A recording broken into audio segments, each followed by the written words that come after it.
Will the Falcons' offensive line continue to improve in 2023, or was last season's success a mirage? You are Locked On Falcons, your daily Atlanta Falcons podcast. Part of the Locked On Podcast Network, your team every day.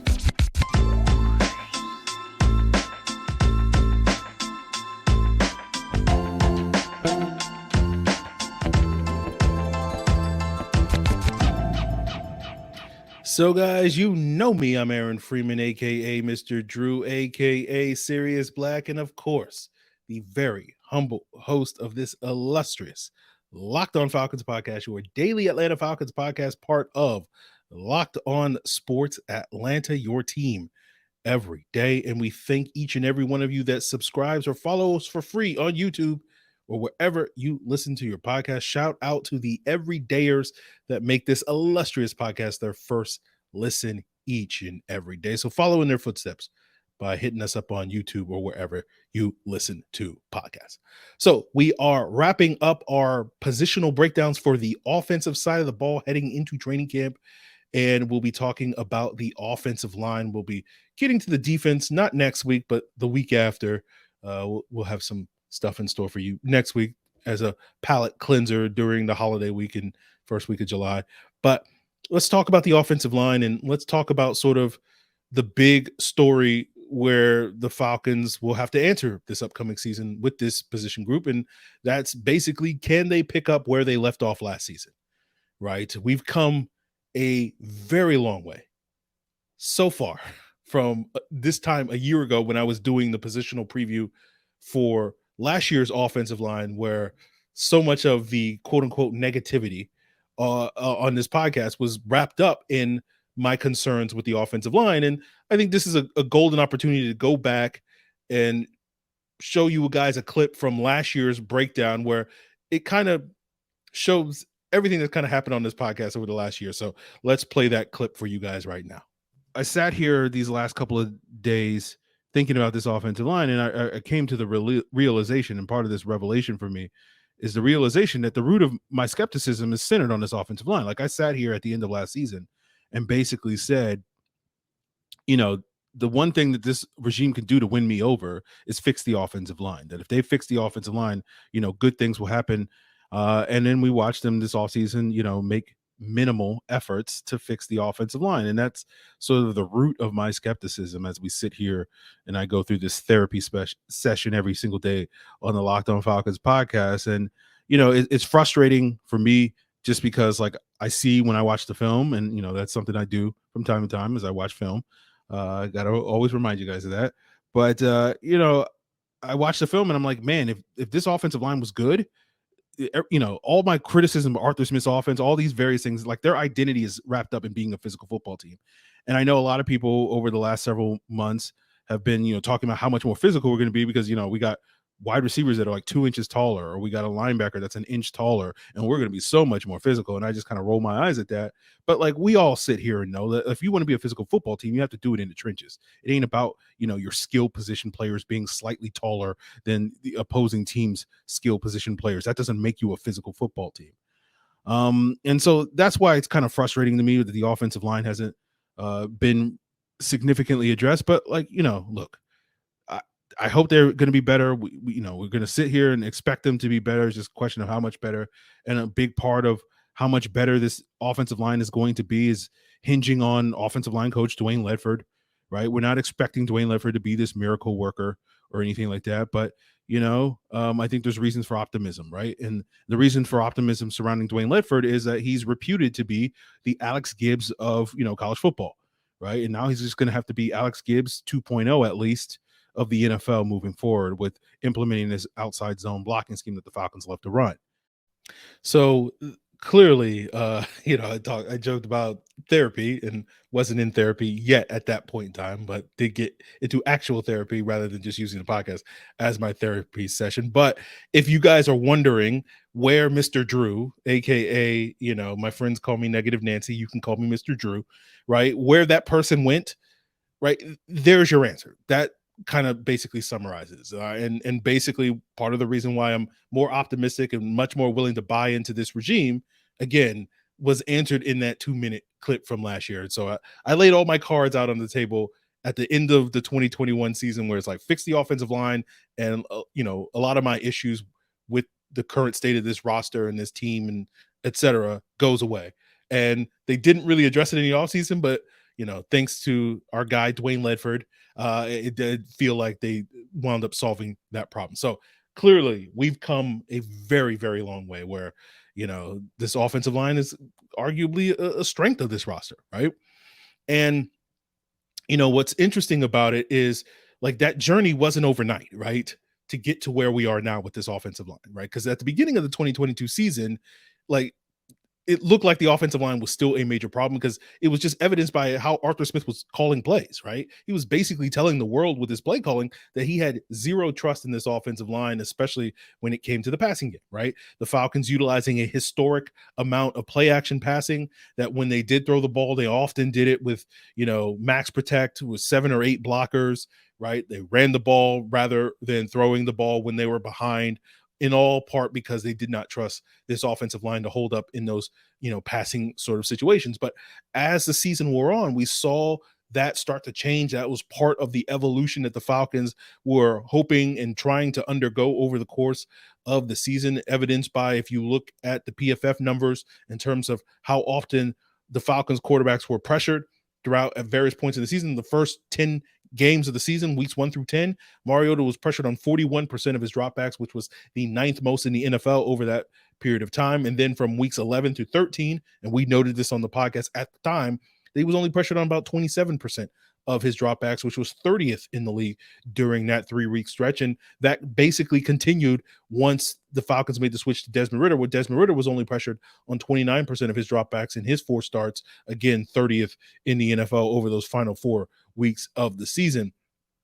And you saw the Falcons with Desmond Ridder in the lineup be much more willing to go to empty sets or 6-man protections, the sort of normal protections that you often see in the NFL. And you look at that also by looking at PFF's true pass set metric, which is excluding all the plays that have less than 4 rushers, all the play action plays, all the screens, the short drop backs, the plays where the time to throw is extremely quick, so under 2 seconds. And when Mariota was the starter, the Falcons averaged about 8 of those true pass sets per game, which is a very low number. When Ridder became the starter, that number increased to about 12 per game. Now, for most teams in the NFL, that number is typically between like 15 and 20 per game. So, like, clearly the Falcons still are calling an offense designed to mask their offensive line. But this is why, like, when we had Brandon Thorne on the podcast after the draft to talk about Matthew Bergeron and Javon Gwynn, and he talked about how Arthur Smith's play calling was such that it made it easy for offensive linemen. And part of the reason why Brandon Thorne was not as willing to give Chris Lindstrom the love that, say, a website like PFF did, who graded out Lindstrom as their highest graded offensive lineman last year and highest graded player, because some of that was the scheme taking pressure off of Chris Lindstrom over other guards like Zach Martin and Shaq Mason and Brandon Scherf that, are being put in those true pass set situations far more than what Lindstrom was. But, we don't take anything away from Lindstrom or Arthur Smith in that regard. That's what we call, as Brandon Thorne indicated, that's good coaching, right? Coaching around a weakness. You perceive a weakness on your roster and you basically say, I'm going to coach around this so that this is no longer a debilitating weakness on our team. And that was something that the Falcons couldn't coach around in 2021, but they were able to coach around in 2022, which is part of the reason why, if you go back a year ago and listen to how I talked about Arthur Smith and his play calling and all that stuff and his coaching ability, it's not as positive as it is today, right? So, of course, that leaves us with the question of, will the Falcons offense pick up where they left off, this offensive line in particular, at the end of last year, where we saw that progression, and will that progression continue into this year? And by year's end, will the Falcons continue to evolve their passing game to the point maybe there'll be a normal passing offense, not as reliant on the play action and, all these various things to hide their offensive line, right? And PFF rated the Falcons offensive line in their, offensive line rankings roughly 2+ weeks ago. They ranked the Falcons offensive line 7th in the NFL, which, again, this time last year, we were convinced that there would be another year of being a bottom 5 unit, and to basically flip that overnight. And so that is a testament to not only Arthur Smith, his coaching, Dwayne Ledford, his coaching, and of course the players themselves by, working on their craft and getting better. And they deserve all the credit, even if we spend far more time on this podcast, highlighting what the coaches did to, get more out of these players. But the players deserve all the credit in the world. The vast majority of the guys on the roster last year did improve from 2021 to 2022. And so, the old me, the old Mr. Drew would be sitting here worried about regression on today's episode. And there's no doubt that there's still a part of that lingering in the back of my mind, but, not going to harp on that anymore because, at this point in time, I believe that this team will go as far as their offensive line is able to take it. And so if there is a step back for this offensive line, then you can expect the Falcons to fall short of their goals this season, which, potentially is making the postseason. And if this offensive line is able to take a step forward, then I do believe that the sky is the limit for what this team can achieve this upcoming season. And so, now today I choose to look at the potential and the upside rather than worrying about, that other shoe dropping and potential regression this upcoming season. So, one factor that's going to determine whether or not this offensive line is headed in the right direction is going to be who winds up being the starter at the left guard position. And we'll break down the battle between Matthew Bergeron and Matt Hennessy as we continue today's Locked On Falcons. But first, guys, I want to tell you that this is the perfect opportunity to take your first swing at betting on Major League Baseball over at FanDuel, because you'll get 10 times your first bet amount in bonus bets up to $200. That's right. If you bet just $20, you'll get $200 in bonus bets, win or lose. That's $200 you can spend betting on everything from the money line to the over-unders to who you think is going to hit that first home run, all on an app that's safe, secure, super easy to use. Plus, when you win, you can get paid instantly. There's no better place to bet on MLB than FanDuel, America's #1 sportsbook. So sign up today by visiting FanDuel.com/lockedon, and you'll get $200 in bonus bets. That's FanDuel.com/lockedon. FanDuel, an official partner of Major League Baseball. So continuing today's episode, talking about this positional battle. And what's funny is normally when we do these, positional camp previews, most summers we do it, every year. We're talking about like what are the key roster battles and what are the key, position battles and whatnot.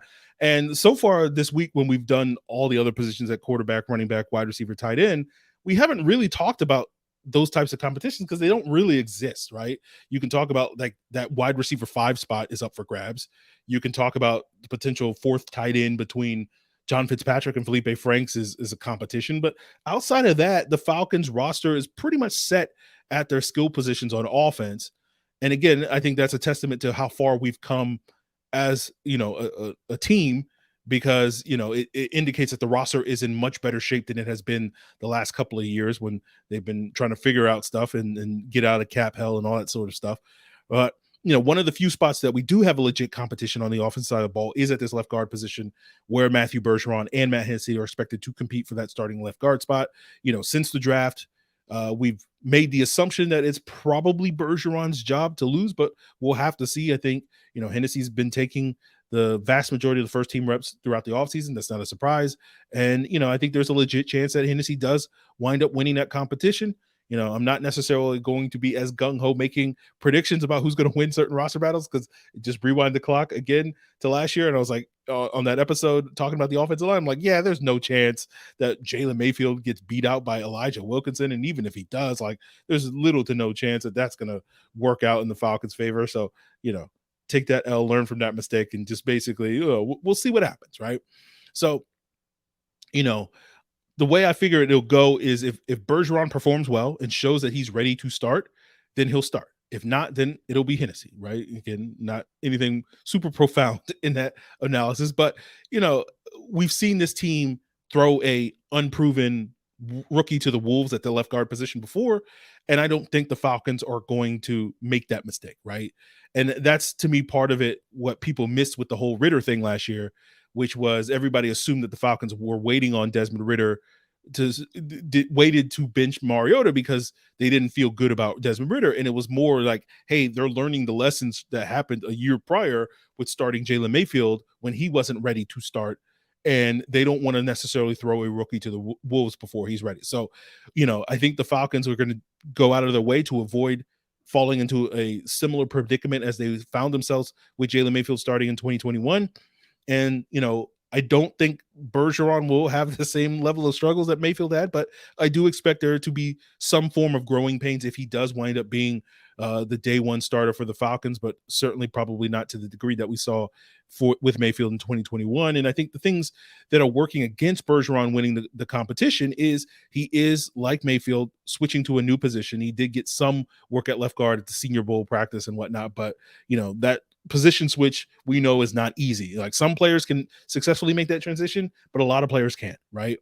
And the other factor working against Bergeron is his limited experience in the Falcons blocking scheme. Like, he did play in a zone heavy scheme at college, but zone schemes tend to take a little bit of time to adjust to, right? And that's one of the differences between a zone blocking scheme versus a man or gap blocking scheme, where man and gap stuff, it's like, okay, block that guy, right? There's not a whole lot of thinking. It's just like, you block that one guy. That's, it's no different than, say, on defense, where it's like man coverage, you cover that guy and that's all you have to worry about, right?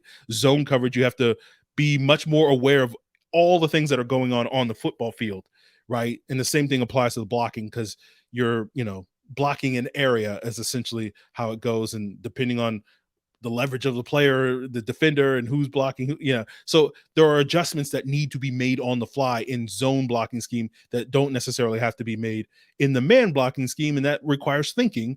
And that's why, it does take a little bit of time. That's why you often see, with Mayfield and Dahlman and other these guys come in year one and kind of struggle, and then you see that year two jump. So we'll see if Bergeron can avoid falling into those pitfalls and avoid those issues this summer.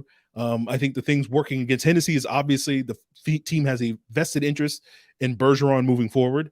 And the fact that, Hennessy is probably a little undersized, which was why when we initially drafted Hennessy, I projected him as a center only, but again, testament to Dwayne Ledford and Matt Hennessy to prove that wrong by Matt Hennessy looking solid in his 3 starts at left guard. But, I do wonder a little bit that the durability concerns that we saw with Matt Hennessy last year, because he started 3 games at left guard. He didn't finish 2 of those games. And is that related to him being maybe a little bit more undersized at that position? So that is something, playing the guard position rather than center position. So, I don't expect Hennessy to be a pushover when it comes to this competition. He is very well versed in the scheme, having played in it for multiple years. And it does mean that I think Bergeron will have to earn the job. But obviously, if it is a close competition, I think it probably goes to Bergeron, but we'll just sort of have to see about that. So at this point, I would still bet on Bergeron being the week 1 starter at left guard, but it's far from a lock at this point in time. So we'll just see how that competition bears out. But that's not the only competition that we'll be keeping our eyes on this summer. We have to talk about the swing tackle position. And we also will wrap up today's Locked On Falcons talking about whether or not this is the end of the road for former Falcons draft picks like Jalen Mayfield and or Justin Schaefer this summer in training camp. But before we get there, guys, I do want to plug the Locked On Hawks podcast, part of the Locked On Sports Atlanta podcast family. Check out Brad Rowland as he breaks down all the biggest moves and trades and free agent signings that are just around the corner with NBA free agency starting. It's going to be a pivotal offseason for the Atlanta Hawks. So make sure you check out Locked On Hawks as your first or second listen each and every day. And of course, you can subscribe to it on YouTube or wherever you listen to podcasts.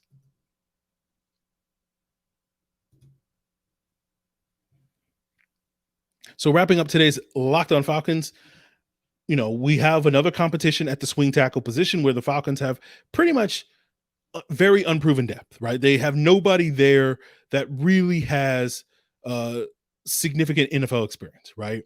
There are 66 career regular season snaps between the 4 candidates to win that swing tackle position. Those candidates are Ethan Greenidge, who has 47 of those 66 snaps, Joshua Miles, who has 19 of those 66 snaps, Barry Wesley, whose only NFL professional experience is playing this past spring in the XFL, and then you have Tyler Vrabel, son of Mike, who was on the Falcons practice squad last year. And so I've been, this offseason penciling Miles atop the depth chart when it comes to this. And so, I've been assuming it's his job to lose, so to speak, but we'll see. And the main reason for that is because the Falcons did guarantee about $200,000 of his base salary when they signed him this offseason. And in and of itself, it's not particularly meaningful, that number, but the fact that you compare that to what they guaranteed on Germain Ifedi's contract when they re-signed him this offseason, which was $0, kind of tells you that the Falcons already were, thinking Miles was probably going to be a better bet to stick on the roster than Ifedi. And we saw that kind of bear out when Ifedi was cut, a week or two after the draft. And so we'll just kind of see how this plays out this summer, similar to the wide receiver position where you've heard me talk quite a bit over the last, month about the potential for the Falcons to explore alternative options later this summer to bring in to shore up that position. I think the same applies to the offensive tackle and swing tackle battle. We've previously mentioned the sort of coaching connections between various players that are backups on the Miami Dolphins and coaches on this coaching staff. And we broke that down, I believe, on the June 1st episode, the May 31st episode, if you're checking out on YouTube. So go check that out if you haven't listened to it. But the main bullet points is Falcons' current assistant offensive line coach, Sean Flaherty, was an assistant in Miami a couple of years ago before joining the Falcons. So he has firsthand experience coaching guys like Liam Eichenberg and Austin Jackson. And should one of those guys lose one of their starting competitions, maybe they would be on the trade block this summer. That's a possibility. You also have a backup in Miami in Jaron Christian, who was drafted in Washington by Kyle Smith, who's been recently promoted as the Falcons assistant general manager. You have Cedric Aboyhi, who was like Germain Ifedi, college teammates with Jake Matthews. Kendall Lamb played at App State, where Dwayne Ledford was an assistant there during that time. And each one of those guys all have at least 1,000, if not significantly more snaps playing in the regular season at the offensive tackle position in the NFL. And all of those guys have started games. And while they have been underwhelming starters, the fact that they have that experience does make them arguably better options in the event that the Falcons are forced to play their swing tackle in the event of a Jake Matthews or Caleb McGarry injury. You'd rather go with, a more proven commodity like one of those Dolphins guys. So just planting that seed, and we'll see what develops over the course of the summer. But that joint practice week that the Falcons have in the first week of August before their preseason game against the Dolphins, I think is going to be a very poignant week where the Falcons will get a firsthand look at some of those Dolphins guys and maybe, potentially make a move further down the line. But the last tidbit we'll discuss on today's episode is the fact that 3 of the Falcons' recent draft picks along the offensive line may be on the roster bubble heading into the summer. Those are Javon Gwynn, Jalen Mayfield, and Justin Schaefer, right? And I have a hard time seeing all 3 of those guys making the roster, right? I think Gwynn, his positional flexibility of playing both center and guard, and Mayfield, if he's going to get longer looks at the tackle position, his ability to play both tackle and guard do give them an edge over a player like Schaefer, who's a guard only, because that positional flexibility when you're only going to carry a handful of backups on your offensive line goes a long way, right? And it's likely that the Falcons will keep 9 offensive linemen on a roster. That's been the usual number that they've had throughout the Arthur Smith tenure. And if we assume, 4 of those are the entrenched starters, then you have Hennessy and Bergeron. That makes 6, plus whoever winds up being the swing tackle, that's 7. That only really leaves 2 roster spots available. And so therefore, potentially, I think one of those spots is probably going to go Javon Gwynn. I was skeptical when we initially drafted Gwynn over whether or not he'd make the roster, but after watching the film, understanding how big a fan Arthur Smith and Dwayne Ledford are of the person that is Javon Gwynn, it does feel like he's probably a better bet than the other 2 of winning one of those roster spots. So it kind of boils down to either Mayfield or Schaefer for that last spot. And, this is going to be a very important summer for both of those guys, right? We saw Mayfield miss all of last season with a back injury. He's gotten some work this offseason at his quote unquote natural right tackle position, and natural meaning that he's actually played that position and played at a reasonably decent level in the collegiate level. But every dayers of this podcast going back to 2021 know that here on Locked On Falcons, we're very skeptical of whether or not Jalen Mayfield has the skill set to stick as a tackle in the NFL. Now, Schaefer was very raw coming out of Georgia, and so I'm very curious to see what type of year 2 jump he has.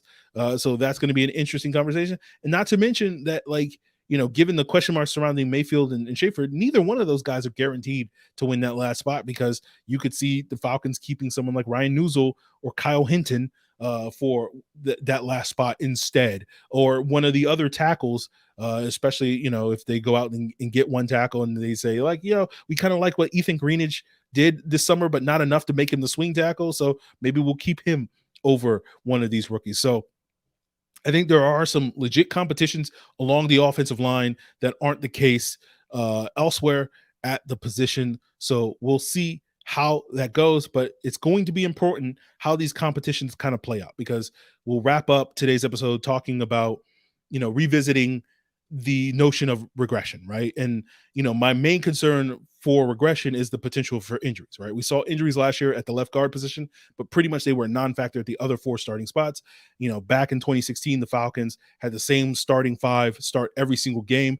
That's a rare occurrence, at least in Falcons history. And I know that's a rare occurrence for the most part with other NFL teams as well. But you go back over the last 30 years that I've tracked this, that the Falcons have had the same starting 5 start every game only happened 4 times. That's 1993, 1998, 2010, and 2016, right? In the 6 years since 2016, they've averaged about 8 different starters. It's about 7.7. So round up to 8, starting at least a game on their offensive line each year, right? And of course, in 2022, all of those quote unquote extra starters came at the left guard position, but there's a very real possibility that we could have, 3 or more backups starting games this year based off of the average.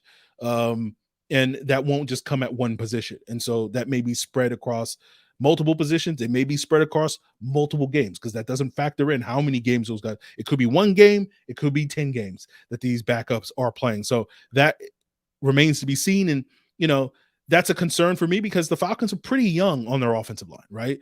You got rookies like Bergeron and Gwynn, right? Schaefer hasn't really played. They have little to no experience at the offensive tackle position. So the only real backups they have with legit NFL experience, if you assume, Hennessy, right?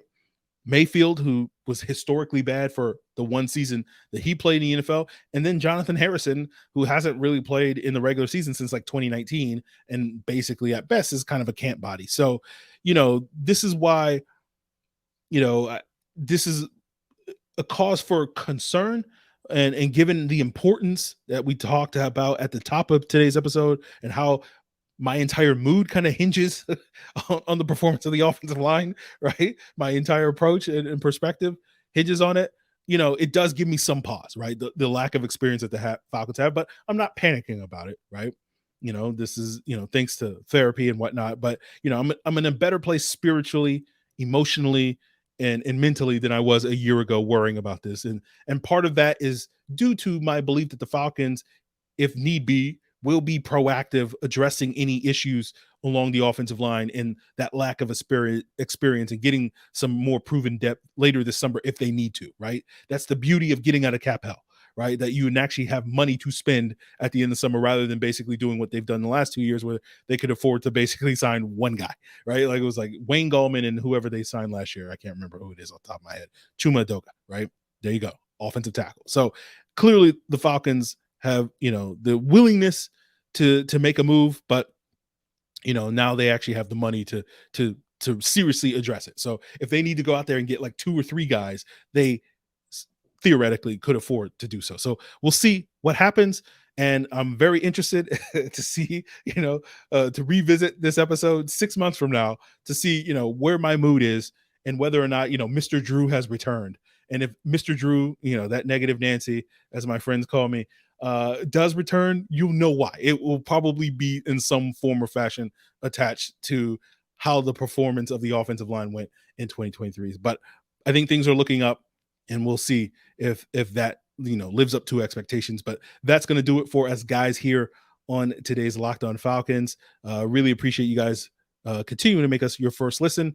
Next week we'll be getting into some NFC South talk, as well as have a guest to talk a little bit about Matt Ryan. But there will also be an opportunity for you guys to have your questions answered, probably on a Monday mailbag episode. So you can submit those via Twitter or Facebook at Locked On Falcons, via email at lockedonfalcons@mail.com. Leave a comment here on the Locked On Falcons YouTube channel, or you can hit me up in the Locked On Falcons Discord, a link in the description below.